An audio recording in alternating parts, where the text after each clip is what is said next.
Good morning, everyone. Jim Clark here at the Synchronicity Sanctuary in Central Virginia to share another contemplative focus with you today. And the focus that I really want to share with you today is embracing blissful consciousness, the one that always laughs.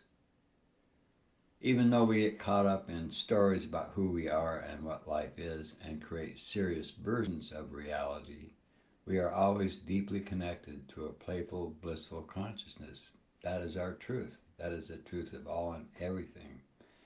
From the tiniest subatomic particles to the physical world around us, this joyful energy flows through everything, echoing laughter through eternity. Blissful consciousness is the natural high of living life truthfully. So why aren't more of us laughing? Well, obviously, a lot of people in the world are in their involutionary process, which means that they're working through the negative polarity of a polarized experience here on earth as their ego. And then there's a lot of us who are in their evolutionary cycle, but where we are in that cycle depends upon how much awareness we have with our truth, with the blissful consciousness that we are. Because everything in manifest reality comes from blissful consciousness. It's made up of blissful consciousness, which is a chaos. It's a randomized, uncontrolled explosion of sheer joy because there is only one. In truth, all the things that are in existence in our world as human beings is illusion. It's one illusion of countless illusions that are being created from this joyful energy for the fun of it, for the creation game, as our teacher used to refer to it, wherein consciousness voluntarily recreates itself, as in our case as human beings, so that it will forget who it is. It pretends to be other than it is. And this is the serious and not so pleasurable part of the human experience, where we journey that experience of totally being something other than a blissful consciousness, which is not very happy, it's not very fulfilling, it's not very anything positive, really. And when we're through, when we've had enough of that experience, then we shift. We go into our evolutionary process where we start to become more and more aware of our truth. This is where teachers and masters show up in our lives and begin to journey us and help to bring us from where we are as an illusionary ego, which we are totally identified with, and bring us to the point where we can give that ego up and consciously choose to let it go, to dissolve it, and to have it no more be a part of our, a dominating part of our existence. And so this is a real quick summary of what this is all about, because that's what all these talks are really about, because that's what's happening. We're either totally caught up as a human being in our egos, or we're not. We're somewhere in between.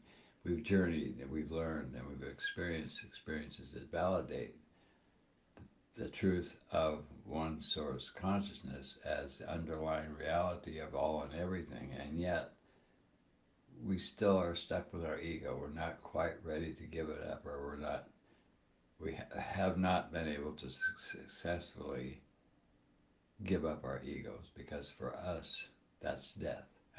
And there's a lot of fear in that process, and you have to be willing to go through that fear, irregardless of how strong it is. And that's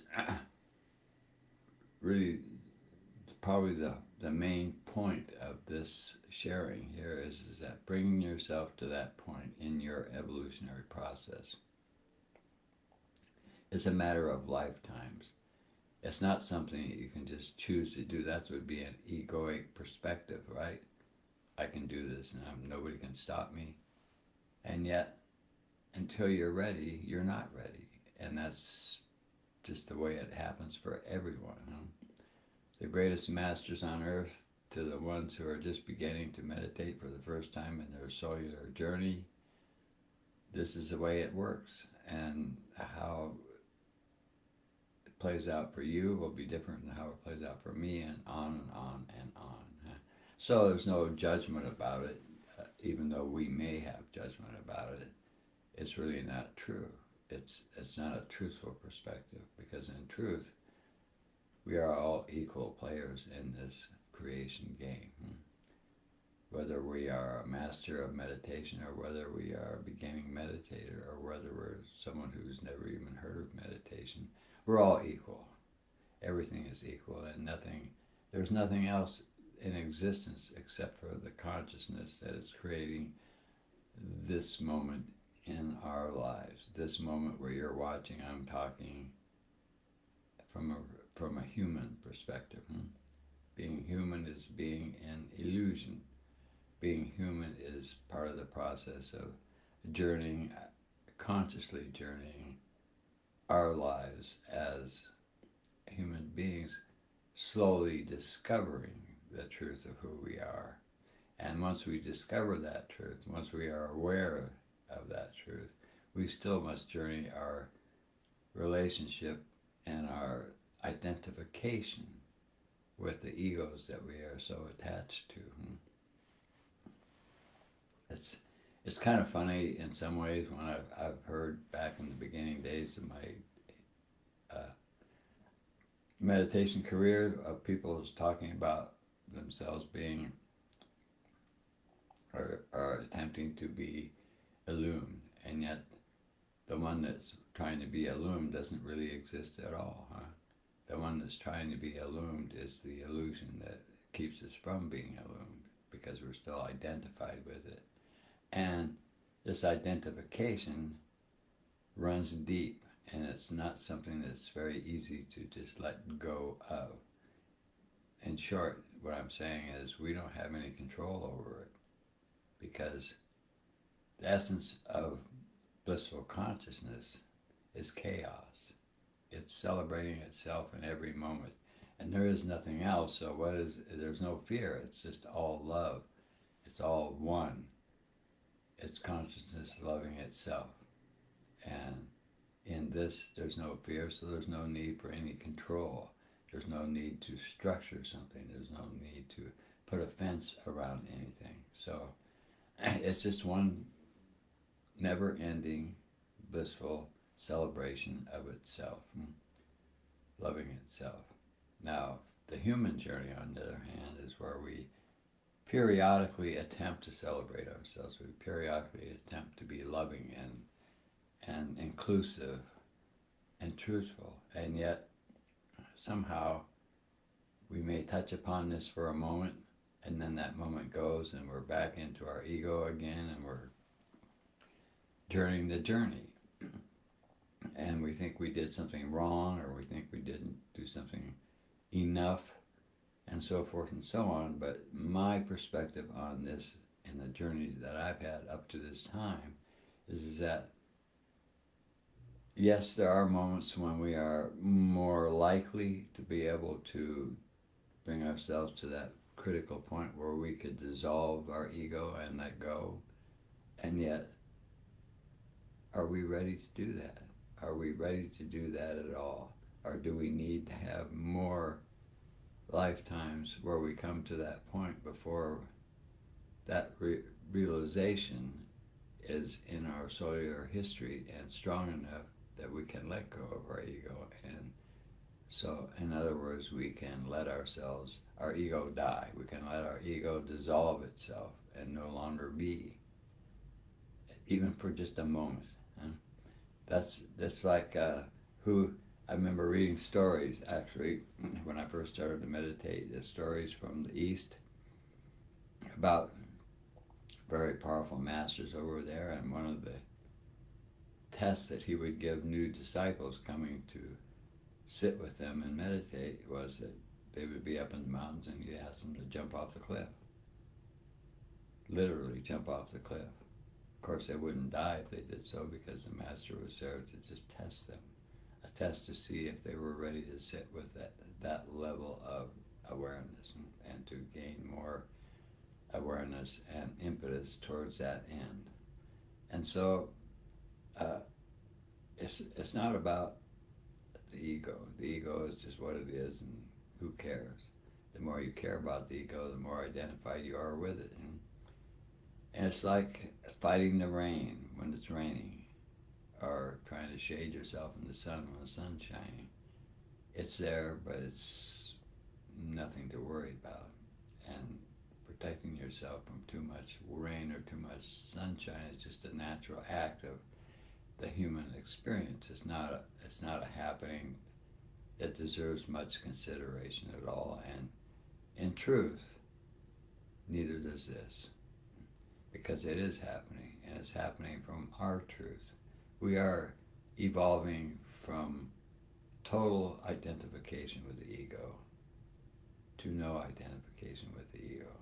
And it's going to journey the way it must journey for each and every one in this journey. So, nothing to say, nothing to judge, and nothing to try to be other than who you are now. And to journey it consciously, and to love yourself. The Master often told us in my years here, we are here to learn how to love. And that love is to first love ourselves, because until we do learn to fully love who we are, even if it's an illusionary us, then the courage and the ability to let go totally and to dissolve the ego is just not going to be there, because we haven't learned to love yet. We're holding on, and but we don't know we're holding on. We think we're doing something. We think we're going somewhere. We think our egos are going to accomplish something, and the ego can't accomplish that, because it would mean suicide for the ego, and the ego's not going to go there. So we need to gain momentum in our positive polarity, in our loving ourselves and the world, and all and everyone in our world. We need to be loving in the sense that we just don't care anymore, because it is ultimately not real. Whatever happens in this world, if the entire world were to blow up tomorrow or in this moment, we would just go back to our truth. Our egos would die, but our truth, ourselves, that which is real, would never die. And it can't die, because it's eternal. It's the only existence that has been going on since the beginning of any manifest reality. So that's what I wanted to share with you today. It's embracing blissful consciousness, which we're all attempting to do, and we all do that to the extent that we can. And to that extent, we're doing exactly what we came here to do, and that's what more can be said. What more do you need to say? The ego needs to have some kind of comforting. The ego needs to have some kind of badge to put on in that process. I know there was a lot of that going on here at the sanctuary in the early days, one person thinking that they were more evolved than another person, and so forth and so on. But that's the way you are when you're in the beginning of this process. Your ego is very, very strong. And then after all the years that I've been here, I know my ego is just dissolved to the point where I'm on that edge. So I celebrate that. I'm not going, oh, woe is me, I didn't quite make it completely, which means I'm still in manifest reality. It means that I have reached a point of understanding and loving myself, that I celebrate the fact that I've had the life I've had, that my journey is going on, and that I am closer now than I ever was before to being to the freedom that is often spoken of in meditation traditions. So I'm embracing blissful consciousness to the extent that I can, and I'm sure that you are too. So I think you should all celebrate in this moment. The fact that if you're even just listening to this, you're somewhere in that evolutionary process, and that is something to celebrate, not to be worried about or to try to figure out with your ego. So to that extent, I'm happy that I was here again. I'll probably be back again next week with another contemplative focus to share with you. Thank you for being here.